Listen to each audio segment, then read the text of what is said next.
welcome back to Cyberspace Investigations. Ghost of Tsushima Director's Cut was just announced by Sony, and there is a small problem with the trailer. Now, what is that problem, you may ask?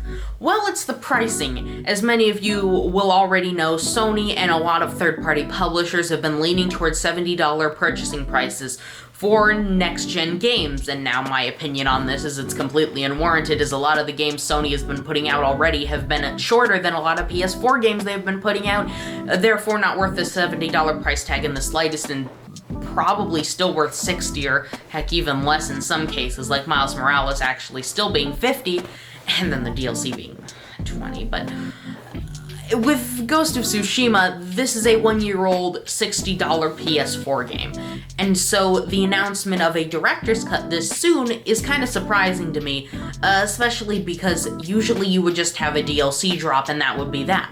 Well, that's kind of what the director's cut is, but also not.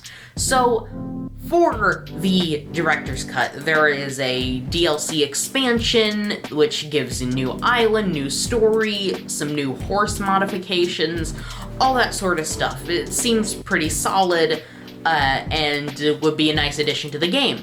Now, the pricing of it was not talked about very well at all within the actual trailer itself. They basically said it was $70 on PS5 and $60 on PS4, with no further elaboration within the trailer, not saying this was an upgrade path for both systems, i.e. you have the game on PS4 and you can pay $20 for an upgrade, and if you have the game and you want to upgrade it to the PS5 version, you can pay $30 for it. Now, in terms of that $10 price hike for the upgrade, yeah, it's $10 for extra bells and whistles and some more vibration, haptic feedback, trigger effects, stuff like that. $10 worth? Probably not. But it seems like everything Sony's doing is price hiking the game's prices up a tremendous amount. Because really, $10 is quite a lot, especially with tax involved. Games that would be $65 with tax included before are now somewhere in the range of $79 with tax included. That $10 difference is actually closer to a $20 difference in actual money spent purchasing the game. And so, thinking that this one-year-old game, this game that's basically now is when it's starting to feel not as new anymore, is getting a new version that the trailer says is $60 or $70 on next-gen consoles, or next-gen console, and that's that. That's all they said in the trailer. And nobody even seemed to be batting an eye after because I was kind of furious. I did not like this. This felt really scummy, very backhanded, not a good tactic or practice at all. And I'd almost resigned myself to not getting this day one or waiting for it to go down in price a whole bunch until I was looking on Twitter, browsing to see if anybody else had found out the price, or just not even found out the price, was just realizing what Sony was doing here. And then I saw somebody posting about it saying, wow, I can't believe this is $60, $70. And somebody below said, no, it's actually $20 or $30. They just didn't say it in the trailer. So I went to look at the blog post on the PlayStation Blog website, which I had already done before, but I guess I didn't read it close enough, because right at the bottom, there it was. Upgrade path, $20 for PS4, $30 for PS5. Why wasn't this in the trailer, Sony? You know, I felt really frustrated with Sony and the practices they've been doing recently after this trailer, just because it felt like they were like $70 for Destruction All-Stars. That was kind of the first thing. $70 for games in general was the first thing. Then Destruction All-Stars, and now this. Or what I thought this was, until I read the blog post. But why wasn't this in the trailer? There was plenty of room to just say $20 for PS4 owners, $30 for PS5 owners, $60 or $70 if you don't already own the game. Now, will this be replacing the original Ghost of Tsushima on the PlayStation Store? I mean, I think so. I don't know why you would want to spend $80 on the PS4 and $90 on the PS5, just for no reason at all. But, I mean, I feel relieved that this is not a full-price remaster of what's not even that old of a game. But I just...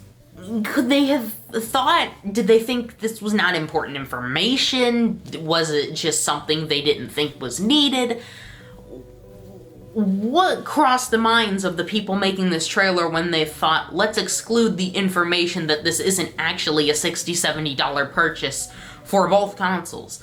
Because I still feel, especially with the now open admission of here's a $60 version of a game and here's a $70 version of the same game with some extra trigger effects on PS5, that's not $10 worth of extra content. That's no extra content. That's the same game for $10 more, and anybody who was trying to defend this can no longer defend this because it can't be defended anymore.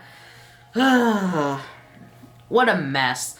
A lot of stuff since 9th Gen launched has just been messy. Xbox Game Pass is kind of looking a little better, to be honest. I mean, Game Pass still has barely anything of worth on it, but at least they're not pricing their games at $70, which is something.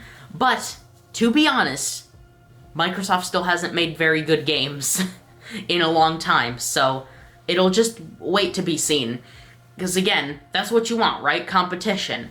Have Microsoft actually make better games, drive people to their console who aren't there for blind brand loyalty, and then there you go. Sony has to try harder. Sony might not do this $70 thing anymore. Well, they'll still do the $70 thing, but they'll make bigger games, they'll make better games, they'll go back to the way it was, and no, I still hope that it was just 2020 messing everything up that led to that whole fiasco, and all of the shorter games, like Ratchet & Clank. I've gotten 26 hours out of it, and I'm playing through the game once on normal, once on challenge mode, and probably again on challenge mode to finish out the weapons. And that will be finishing all the content in the game, but if you're even just going for 100% completion, not this 200% completion sort of thing I'm doing, since none of the level 10 weapons are actually part of it, it's only 16 hours for a platinum.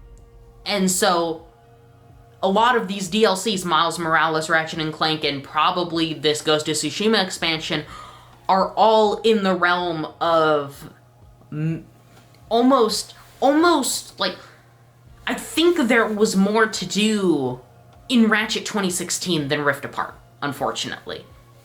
In Rift Apart, and 2016 wasn't even that big of a game.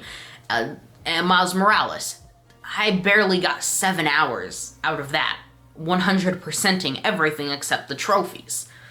Ghost of Tsushima, I got 40 hours out of it. That was a full game. And I really hope that Horizon is not a short game as well. A lot of this is leaning towards shorter games being a thing now, so they can make more of them, but that's not what I want. I would prefer a couple less games and get bigger, better ones more often, or less often. I don't know. It's just tough. All the time. Hopefully things will be better in the next couple years. You'll get, games won't be like this too much longer. You'll get bigger games. Third parties will kind of get back on their feet. Rockstar might release GTA 6. No, but... Well, that's all I've got for this story, so see you guys next week for another great program.